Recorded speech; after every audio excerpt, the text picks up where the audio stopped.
With question 83 of the Summa, we get into St. Thomas Aquinas' treatment on free will. Of course, a very important part of human nature. It's what distinguishes us from the other brute animals, the brute creatures of the world, something we have in common with not only the angels, but also God. God has free will. Jesus has free will, and so it's a very unique and special privilege that we have as human beings. This question has 4 articles, and so it should not take that long. Article 1 says whether man has free will. And Thomas goes into another kind of explanation of the hierarchy of being here, explaining kind of what I mentioned a moment ago, is that not all creatures have free will, and it is something that is special, but not unique to humans, but is a special part of who we are. Thomas says man has free will, otherwise counsels, exhortations, commands, prohibitions, rewards, and punishments would be in vain. In order to make this evident, we must observe that some things act without judgment, as a stone moves downward, and in like manner all things which lack knowledge. Okay, they act without any kind of judgment taking place in their actions. And some act from judgment, but not a free judgment, as brute animals. For the sheep, seeing the wolf, judges it a thing to be shunned from a natural and not a free judgment, because it judges not from reason, but from natural instinct. Now, that's going to be important, because there are some things that we seem to do kind of out of natural instinct, and when does free will play a part, and when is it just kind of something natural that we do? And the same thing is to be said of any judgment of brute animals, but man acts from judgment, because by his apprehensive power he judges that something should be avoided or sought. Now, apprehension has to do with intellect. So right now, for the first time and not the last, St. Thomas is talking about the relationship between intellect and will when it comes to free will. But because this judgment in the case of some particular act is not from a natural instinct, okay, he's saying that when free will is involved, it's not a natural instinct. It's something that we decide, but from some act of comparison in the reason. Therefore, he acts from free judgment and retains the power of being inclined to various things. For reason in contingent matters may follow opposite courses, as we see in dialectic syllogisms and rhetorical arguments. Now, particular operations are contingent, and therefore in such matters the judgment of reason may follow opposite courses and is not determinate to one. For as much as man is rational, it is necessary that man have a free will. So obviously the answer to this question is yes, man does have free will, but you may not have realized what the relationship was between the free will and the intellect and the reason and the apprehensive power. That's what he's getting at here. Whether free will is a power. So now he's getting into the human person. What exactly is free will? How do we categorize it? And he says, although free will in its strict sense denotes an act, in the common manner of speaking we call free will that which is the principle of the act by which man judges freely. Think about it. When we think about free will, we typically think of decisions or actions that we do exercising our free will, but he's saying it's the principle of that act. Now, in us, the principle of an act is both power and habit.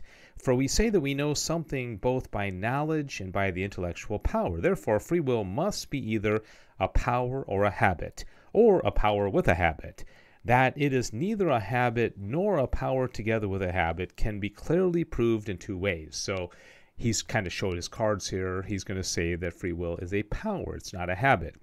First of all, because if it is a habit, it must be a natural habit, for it is natural to man to have a free will. So free will is part of our nature. So if it's a habit, it would be a natural habit. And as he's going to explain, that would take away the contingency of it. But there is not natural habit in us with respect to those things which come under free will, for we are naturally inclined to those things of which we have natural habits. For instance, to assent to first principles, while those things which we are naturally inclined are not subject to free will. So remember how he said previously that the will desires happiness out of necessity. So that is out of necessity, and that does not have to do with free will, because if something is of necessity, then there's a certain it's not a choice. It's something that we all want to be happy. That's what he's getting at here. So that doesn't have to do with free will, as we have said of the desire for happiness. Wherefore, it is against the very notion of free will that it should be a natural habit, and that it should be a non-natural habit is against its nature. Therefore, in no sense is it habit. Therefore, it is impossible for free will to be a habit. Therefore, it is a power. So now you know that free will is a power within the human person and not a habit. Whether free will is in the appetitive power. Now, anytime you think of appetitive, you think of appetite, which has to do with desire. And so desire can be a sensitive desire, like what this kid is experiencing, or else it could be an intellectual desire, which would be the will. The proper act of free will is choice.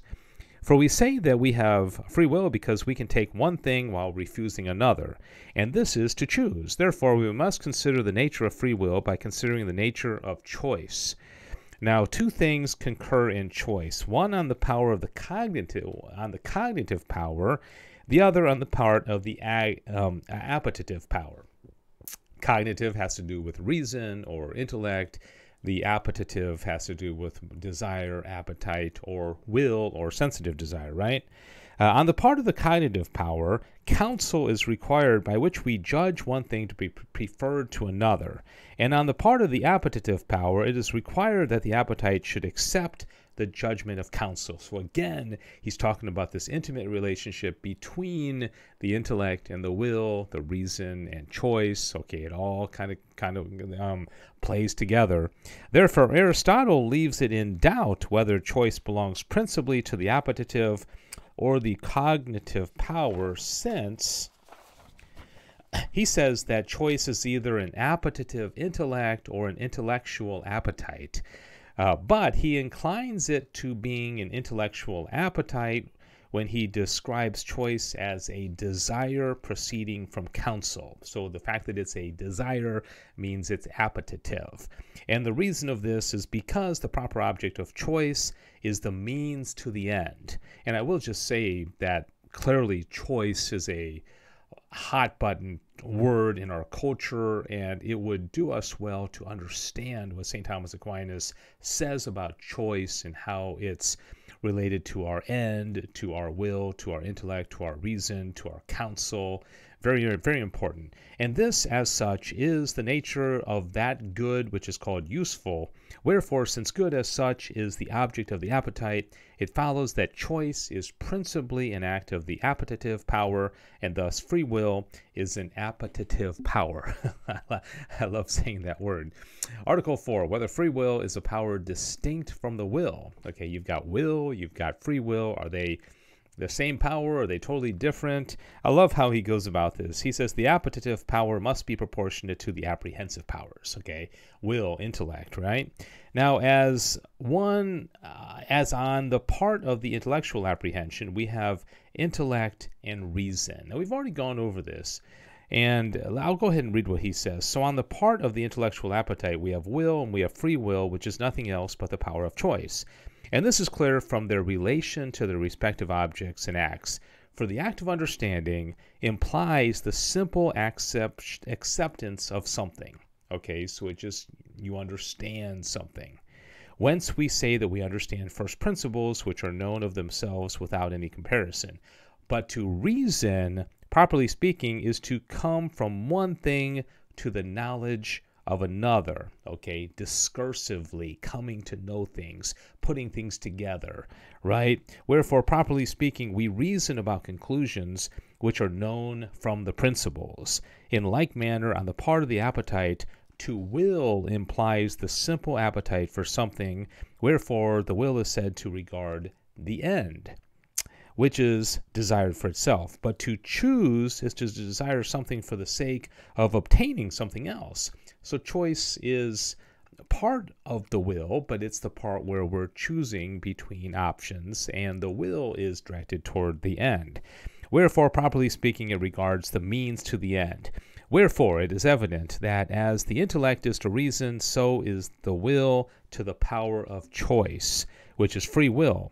But it has been shown above that it belongs to the same power both to understand and to reason, even as it belongs to the same power to be at rest and to be in movement, wherefore it belongs also to the same power to will and to choose.